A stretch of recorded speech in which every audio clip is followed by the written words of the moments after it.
विराट कोहली की रिटायरमेंट को लेकर दुनिया हैरान है इस वक्त।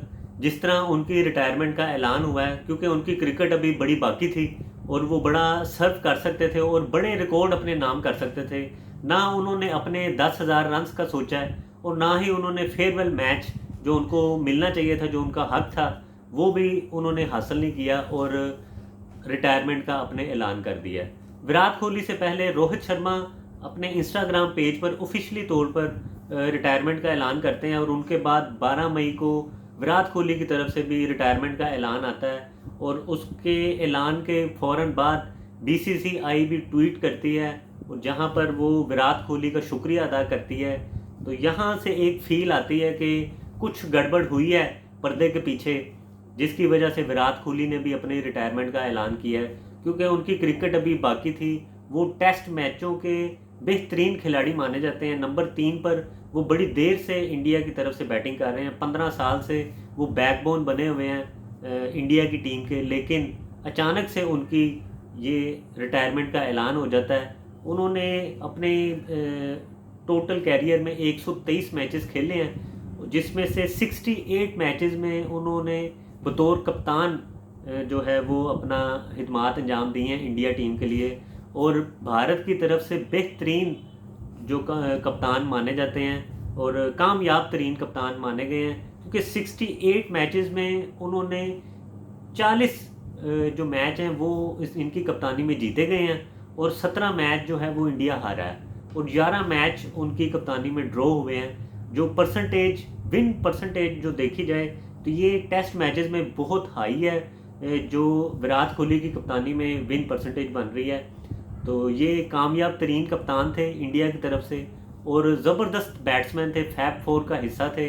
और इनका जनाब इनके ऊपर 3 फेजेस आए हैं, वो मैं आपके साथ शेयर करता हूँ। पहला फेज़ जो इनका था, जो स्टार्ट जब इन्होंने डेब्यू किया है टेस्ट मैचेस में, वहाँ से 2014 तक जो इनका फेज़ था, उसमें इन्होंने टोटल जो है वो 29 मैचेस उन्होंने खेले थे, जिसमें 51 इनिंग्स इन्होंने खेली थी 29 मैचेस में और 1855 रन इन्होंने तब स्कोर किए थे इन मैचेस में और 39.46 की एवरेज से इन्होंने ये स्कोर किया था।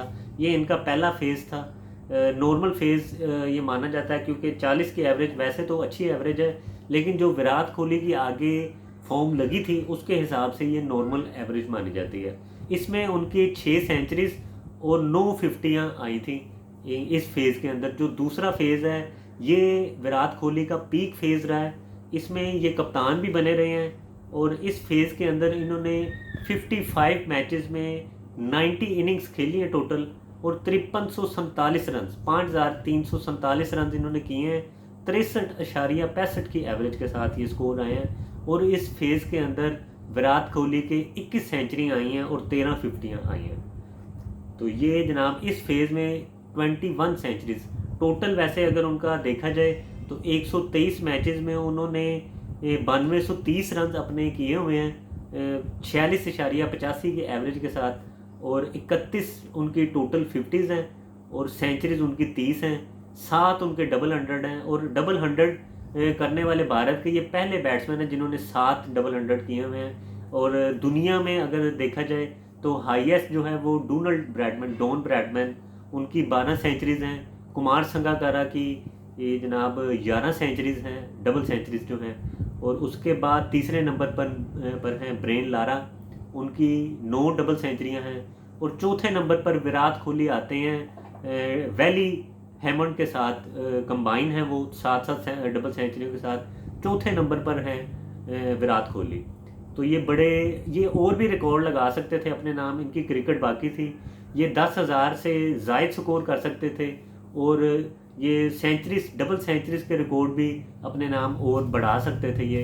लेकिन जनाब यहाँ पर इनकी रिटायरमेंट हो जाती है और टेस्ट क्रिकेट का यहाँ पर इनका खात्मा हो जाता है। जो लास्ट फेज़ उनका गया है 2020 से 2025 तक, जो अब तक उनका फेज़ गया है, इसमें इनकी थोड़ी एवरेज ख़राब हुई थी, लेकिन उसके बावजूद जनाब इनकी 31 के करीब एवरेज थी और बैकबोन माने जाते हैं अपनी टीम के। और इनका टीम में शमूलियत बड़ी ज़बरदस्त रहती है, क्योंकि ये बड़े एग्रेसिव खिलाड़ी हैं और टीम के साथ टीम को लेकर चलते हैं ये।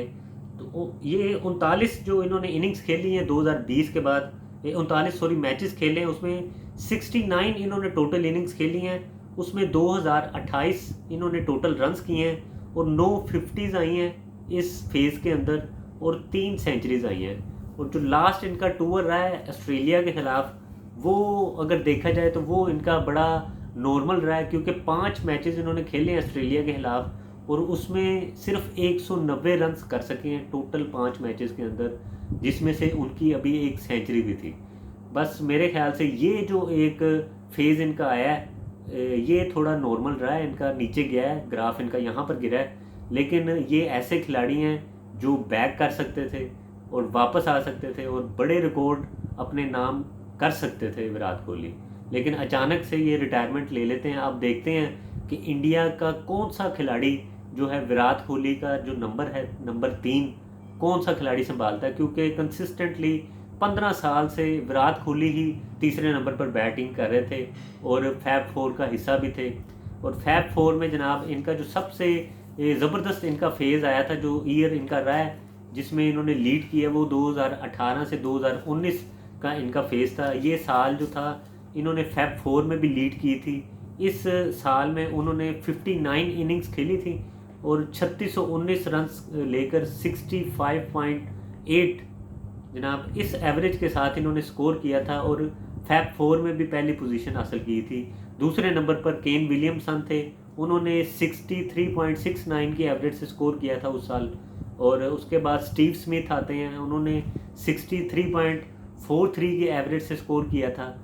और लास्ट में जो रूट आते हैं, उन्होंने 44.91 की एवरेज से, उनका 2018 से 2019 के दरमियान जो स्कोर था वो इस एवरेज के साथ आया था।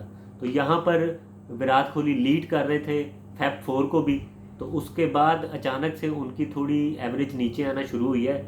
लेकिन उसके बावजूद वो खिलाड़ी जो थे बड़े ज़बरदस्त माने जाते थे, लेकिन अचानक से उनकी ये रिटायरमेंट का ऐलान बड़ा ही अफसोसनाक और हैरत अंगेज़ रहा है सभी के लिए।